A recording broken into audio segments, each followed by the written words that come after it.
Jenna, and this is Jen and Tonic. If you are a cocktail drinking nerd like me, hit that subscribe button and join me for a drink. Thank you so much for tuning in today. I know I did a challenge last week, but there is a new one out, and I wanted to hit it at the beginning of February so you can enjoy this drink for Valentine's Day if you wanted to. So the new challenge is Love Potion 2021, and this is again being put on by Rob from Rob's Home Bar, David from Booze on the Rocks, and Vino from 60 Second Cocktails. And the rules to this month's challenge are that it has to be red or pink. It has to include chocolate as a garnish. You have to include the hashtag Love Potion 2021, and it has to be submitted in the month of February. So what is my entry, you may ask? Oh, today I'm going to be making a whiskey sour. And I'm a big fan of sours in general. I think it's a great base drink to play with and make a ton of different variations. You really can play with this ratio quite a bit and incorporate a lot of fun things with it. The first mention of the sour was actually with gin and brandy, and it was in Jerry Thomas's Bartender's Guide, which this is kind of a fun book to read.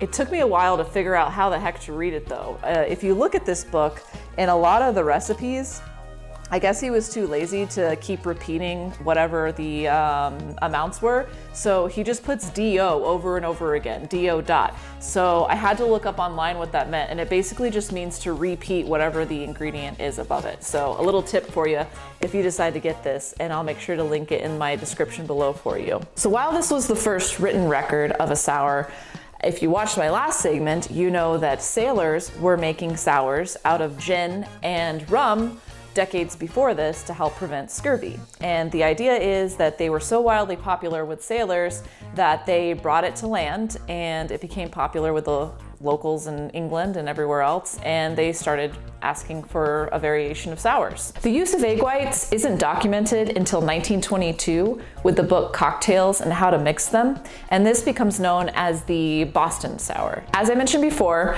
a traditional sour recipe that can be applied to anything is just 2-1-1. For my recipe today, I'm keeping it kind of local, and I'm using the Treaty Oak Distilling whiskey that I used a few episodes back in my Mixing Beer with Cocktails episode.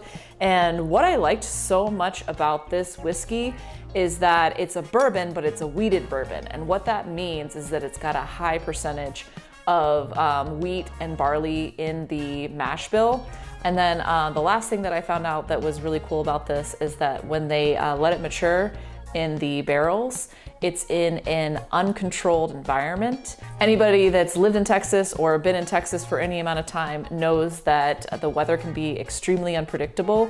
And what this does for a whiskey when you put it in a barrel is makes it incorporate and infuse with the wood that much faster. So great spirit. I think this is going to incorporate really nicely in my sour and hold up to it nicely. And then my twist, well, a couple twists. I love Amaro, or Amari would be your plural. And what this basically is an Italian aperitif. It legally does not have to be Italian, but that is where it originates from. And there is a different one for every city in Italy. Amaro Montenegro is a great one to start with if you're not familiar with this. The thing with Amaro is that it's a little bit bitter, a little bit sweet. It's excellent on its own as an after dinner drink. I love to mix it with cocktails, and you'll see me use this with a lot more, I'm sure.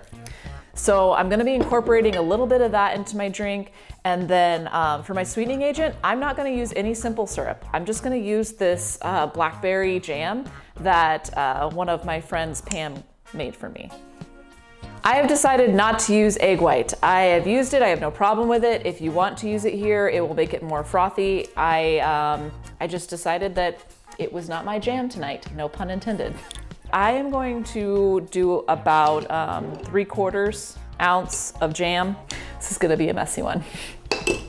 What's interesting about this is that the lemon juice really does cancel out a lot of the sweetness from the jam, so you kind of have to play with it to see what you think. I'm gonna do 3/4 ounce of my lemon. Depending on your lemon size, it should be about half of a lemon.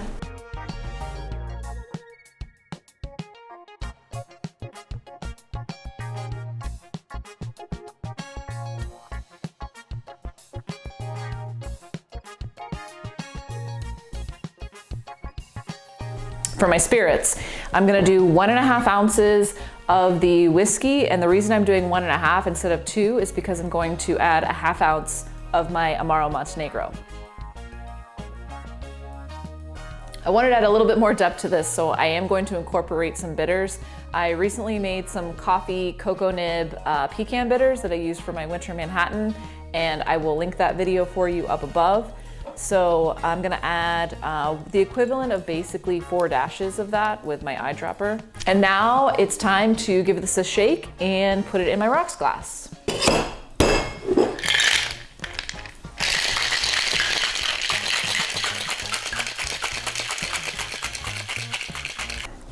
I'm gonna double strain this because I used fresh lemon. I also used the jam that has a little bit of seeds in it. So I don't want any of that to end up in my final product. There's also obviously some shards of ice from the shaking that I just did. So don't really want any of that in the final product. So for garnish, chocolate, right? That's part of the rules. So what I decided to do was some chocolate covered cherries. And why I did this, why I picked out cherries in particular, is the traditional garnish to a whiskey sour is a cherry and usually either an orange or a lemon slice. So I'm going to do one of these Queen Anne cordial cherries. And I'm also going to use some of the dehydrated citrus that I made over the weekend. And I did make a little video for that on Instagram if you want to go check it out. It really wasn't as difficult as I thought it would be. All you have to do is slice the citrus and then bake it in the oven on a piece of wax paper until it's dried out. And on 200, I think that took me about 3 hours, just depending on how the slices, the thickness they are. Just gonna poke my little cherry there.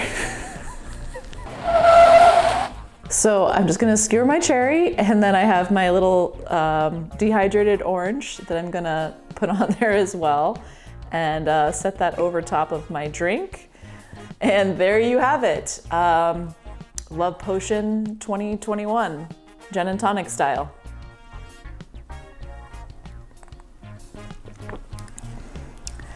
This is delicious. I know this is a random amount of ingredients, but I absolutely love how these are all playing together in this glass. The whiskey stands up to everything that I've put in there. The Amaro 100% comes through. The blackberry is the perfect amount of sweetness. The lemon juice makes everything tie in together. And then the first thing that you smell when you go to take a sip is the chocolate. So I say Valentine's Day in a glass. Thank you so much for watching. I hope you had as much fun watching as I did making this tonight. If you haven't hit that subscribe button, please do so. Thank you so much to David, Rob, and Vino for putting on this challenge and for accepting all of us in the cocktail community. My name is Jenna, and this is Gin and Tonic. Cheers.